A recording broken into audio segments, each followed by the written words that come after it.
اگر گھبرا رہے ہو تو ہم تجھے بچا لیتے ہیں، نکال جو لائے ہیں وہاں سے۔ اور شبی قبلہ شیخ الحدیث کے عرص پاک پہ آنے والوں، شبی محدث قصوری کے عرص پاک پہ آنے والوں دیوانوں، ذرا غازی کا جواب سنو، تمہارے سینوں میں ٹھنڈ پڑ جائے گی۔ غازی کہتا ہے اور جب تک یہ مکھڑا نہیں دیکھا تھا، پاشا نے کائنات کی زیارت نہیں کی تھی، صرف ذکر یار سنا تھا، میں تو اس وقت بھی جان مارنے والا تھا، اور اب تو یہ چہرہ بدتحا دیکھ لیا ہے، اب تو پھانسی چڑھنے کا مزہ آئے گا۔ امام الانبیاء نے فرمایا بیٹا اگر تیرا پھانسی چڑھنے کا ارادہ ہے تو پھر اس دن روزہ رکھ لینا، افطاری ساتھ کریں گے۔ تو امام الانبیاء کے غلاموں تو تاجدار کائنات کی عزت و ناموس پر قربانی دیتے ہیں، اللہ کی عزت کی قسم، اسے وہ رتبے ملتے ہیں جن کا بڑے بڑے اولیاء بھی تصور نہیں کر سکتے۔ ممتاز قادری کو جیل میں گئے ہوئے 4 مہینے ہوئے تھے، گورنمنٹ کی طرف سے بہت سختی تھی، ملنے نہیں دیتی تھی۔ ہمارے ایک معتبر عالم دین بڑی اپروچ کے بعد اسے ملنے کے لیے گئے، کہتے ہیں ممتاز قادری تو نے ناموس رسول کے لیے بہت بڑی قربانی دی، کیا مدینے سے کوئی خیرات بھی ملی کہ نہیں؟ تو ممتاز قادری کی چیخ نکلی، کہنے لگا زلف رسول کی قسم، جب سے جیل میں آیا ہوں 12 دفعہ دیدار مصطفیٰ ہو چکا۔ نعرہ تکبیر، نعرہ رسالت، نعرہ رسالت، نعرہ حیدری، نعرہ حیدری، نعرہ غوثیہ، لبیک، ختم نبوت، غازی ہی لب شہید۔ تو غازی نے بڑا عجیب جملہ کہا کہ لوگوں کے لیے جیل کی کوٹھری ہے، لیکن میرے لیے کملی والے نے مدینے کی گلی بنا دی۔ امام الانبیاء کے غلاموں، تاجدار کائنات کی عظمتوں، عزت کا دفاع بچوں پہ فرض، عورتوں پر فرض، بوڑھوں پر فرض، جوانوں پہ فرض ہے۔ جو امت حضور کی عزت و عظمت کا دفاع نہ کر سکے اس کے زندہ رہنے کا کوئی جواز نہیں۔ تاجدار کائنات نے خود اپنی ظاہری زندگی میں 6-7 بندوں نے حضور کی شان میں گستاخی کی تھی، امام الانبیاء نے آرڈر دے دیے تھے فَقْتُلُوهُمْ حَيْثُ وَجَدْتُمُوهُمْ، میرے گستاخ کو قتل کر دو۔ اور آگے کیا فرمایا؟ وَحَيْثُ وَجَدْتُمُوهُمْ، اور جہاں مل جائے وہیں پہ مار دو۔ یہ کیوں فرمایا کہ جہیں پہ مل جائے، جہاں مل جائے وہیں پہ قتل کر دو؟ اس لیے کہ بڑے بڑے مجرم بڑے بڑے جرم کرنے کے بعد حرم میں پناہ لیتے تھے، حرم کی حد میں، حتیٰ کہ کوئی جانور بھی حرم کی حد میں آ جاتا تھا، شکاری اس کا شکار نہیں کھیلتے تھے۔ کیوں؟ اس لیے حرم کی حرمت کی وجہ سے۔ تو امام الانبیاء نے فرمایا میرا گستاخ جو گستاخی کرے وہ جہاں مل جائے وہیں مار دو۔ کیا مطلب؟ کہ اگر حرم کی حد میں بھی مل جائے وہیں پہ مار دو۔ اور یہ بات آپ نے غور سے سننی ہے، حضور نے فرمایا کہ ہو سکتا ہے میرے گستاخ حرم میں پناہ لیں، حدود حرم میں چلے جائیں، فرمایا انہیں وہیں پہ بھی نہ چھوڑنا۔ لو وجدتموہم تحت استار الکعبہ، فرمایا اگر میرے گستاخ کعبے کے پردے میں بھی چھپ جائے، فرمایا انہیں وہیں پہ بھی نہ چھوڑنا۔ اب امام سے بتائیں، کعبے کا پردہ تو آپ نے دیکھا ہوا ہے کہ جو بندہ کعبے کے پردے میں چھپ جائے اس کی یا تو پشت کعبے کی دیوار کے ساتھ لگے گی یا اس کا سینہ کعبے کی دیوار کے ساتھ لگے گا۔ کیوں؟ اس لیے کہ کعبے کے پردے میں جو چھپا ہوا ہے تو امام الانبیاء فرما رہے ہیں صرف حدود حرم کی بات نہیں، فرمایا میرا گستاخ حرم شریف وہ کعبے کے ساتھ پلی پڑ جائے تو اسے وہیں میں بھی قتل کر دو۔ اب یہ سوچئے کہ کعبے کی حرمت کدھر جائے گی، جس کی حرمت یہ ہے کہ ایک کبوتر ایک پرندہ بھی نہیں مار سکتے، اور حضور فرما رہے ہیں بندہ مار دو، اور کعبے کے ساتھ لگا ہے تب بھی مار دو۔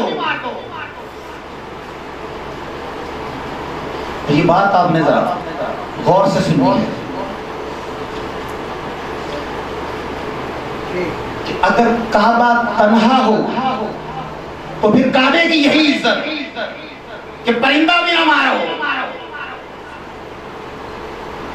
حرم کی حد دے ایک کعبے کی عظمت، ایک نبی کی عظمت۔ فرمایا گستاخوں نے گستاخی کی ہے تمہارے نبی کی، اور اگر گستاخ کعبے کے ساتھ بلی پڑ جائے تو انہیں وہیں پہ بھی نہ چھوڑنا۔ اب کیا کرنا؟ وہ کعبے کی عزت کو نبی کی عزت پہ قربان کر دینا۔ کیوں؟ اس لیے کہ تمہارا نبی کعبے کا بھی کعبہ ہے۔ یہ ہے عظمت مصطفیٰ، وہ جس کے سینے میں حضور کا ادب نہیں، اس کا کعبے سے رشتہ کیا ہے؟ جس کے سینے میں حضور کا ادب نہیں، اس کا کعبے سے تعلق کیا ہے؟ اب یہ کمپیر ہو رہا ہے، ایک کعبے کی حرمت، ایک نبی کی حرمت، ایک کعبے کی عظمت، ایک نبی کی عظمت۔ فرمایا اگر کوئی گستاخی کر کے کعبے میں بھی چھپ جائے اسے وہیں پہ بھی نہ چھوڑنا۔ اور امام الانبیاء کے غلاموں جب مکہ فتح ہوا، مورخین اور محدثین نے لکھا کہ حضور فاتحانہ شان کے ساتھ مکہ میں داخل ہوئے۔ حضور نے فرمایا اینا بلال، کسی گورے کو یاد نہ کیا، فرمایا میرا حبشی بلال کدھر ہے؟ دوڑتے ہوئے آئے، عرض کی یا رسول اللہ حاضر ہوں، حکم فرمائے۔ فرمایا بلال وہ مکہ فتح ہو گیا جس کی گلیوں میں تجھے گھسیٹا جاتا تھا، وہ در و دیوار فتح ہو گئے بلال۔ جنہوں نے تیرے جسم پر کوڑے برستے دیکھے ہیں، کیا کروں؟ امام الانبیاء نے فرمایا بلال کعبے کی چھت پہ چڑھ جاؤ اور اذان دو۔ یہ ہے عظمت۔ آقا پھر یوں عظمتیں دیتے ہیں، فرمایا کعبے کی چھت پہ چڑھ جاؤ اور اذان دو۔ تم نے کوڑے کھائے ہیں میری خاطر، تیری زبان پر کوئلے رکھے گئے میری خاطر، تیرے جسم پر گرم پتھر رکھے گئے میری خاطر، تجھے مارا پیٹا گیا، لہو لہان کر دیا گیا میری خاطر اور میرے رب کی خاطر۔ بلال سب نیچے ہے، تو کعبے کی چھت پہ چڑھ جا اور اذان دے۔ اور اس حدیث کی شرح میں محدثین نے لکھا کہ حضرت بلال نے مدینہ میں جتنی بھی اذانیں دی تھی اپنا رخ کیا تھا مصطفیٰ کی طرف، بدر میں جتنی اذانیں دی تھی رخ کیا تھا کعبے کی طرف۔ امام الانبیاء نے اب بلال کو چڑھا دیا تھا کعبے کے اوپر، اب بلال نے اپنا رخ کدھر کیا تھا؟ تو تمام علماء نے لکھا بلال نے اپنا رخ کر لیا تھا مصطفیٰ کی طرف۔ کیوں؟ کہ کملی والے کعبے کے بھی کعبہ ہے۔ یہ ہے حضور کی عظمت۔ اور امام الانبیاء نے آرڈر دے دیا کہ میرے گستاخ کو قتل کر دو، تو پھر ہم حضور کے گستاخ کو کیسے زندہ چھوڑ سکتے ہیں؟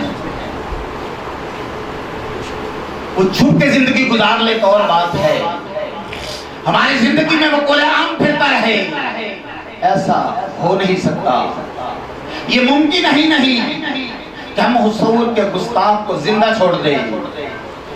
اس طرح تو ہمارا ایمان مر جائے گا۔